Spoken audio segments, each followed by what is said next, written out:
Guys, today I wanted to do a little bit of information on the production of Dreamers of Dreams. First thing I'm going to show you today is that I did a volume mix. Okay, so what that means is the first thing I do is I go into every single track and turn it down by -12 decibels. So the reason that I do that is to give me a starting point. Everything's at the same level, and I also have room to, compress things and make things louder.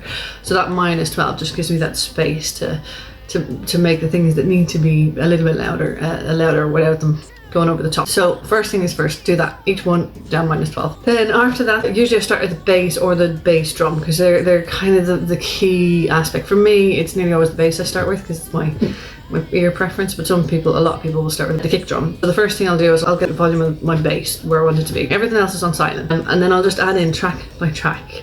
So the next thing would be, I have a second bass in there. And the reason I have the bass twice is one has a little bit more distortion than the other. The distorted one needs to be a little bit quieter. So volume, really good place to start. So you can actually do some really good mixing just with volume. So first is bass, then I bring in my guitars. Again, I just try and balance those guitars against the level that I have set that bass. So that guitars can exist alongside it. We are not fully mixed yet, so there's still lots of mixing to do. But I want to be able to hear those guitars at the same time as really hearing that bass continue through. It's just the little tweaks you can see here on this side. I put the circle around it for you guys. So once that's done, we go down into the drums, and we'll do line by line because there's quite a few drum tracks. Start with a kick drum. Now I haven't even put a side chain on here yet, so when I do put a side chain on, you'll find the kick drum and the bass will flow much better together. But at the moment, it is just to get that balance in terms of volume, so that we can hear that kick drum clearly, because it's really important, but at the same time we still have our ear on that bass. Again, there's no EQ or anything on here, and the EQ will allow me to change the frequencies on the bottom end just so there's a bit more space for each, but this is just a volume mix, and this is just to get us started. Once the kick drum is done, I go down and we use the snare and the hats and everything just to fill it out. So again, just trying to balance them, and also just trying to find the space in the mix in terms of volume. All the other instruments then are done at this stage. So the lesser instruments, but they're there to fill things out. There's some extra sounds in there. There's some background noises, some extra things.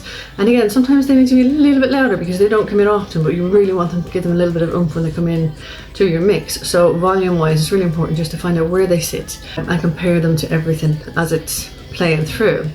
And then lastly, I do the vocal. Now the vocal is not just the main vocal. Usually what I will do is for the verses, it's the main vocal, but for the chorus, there's definitely going to be at least 2 or 3 stacked vocals, the exact same that I'm singing on the main.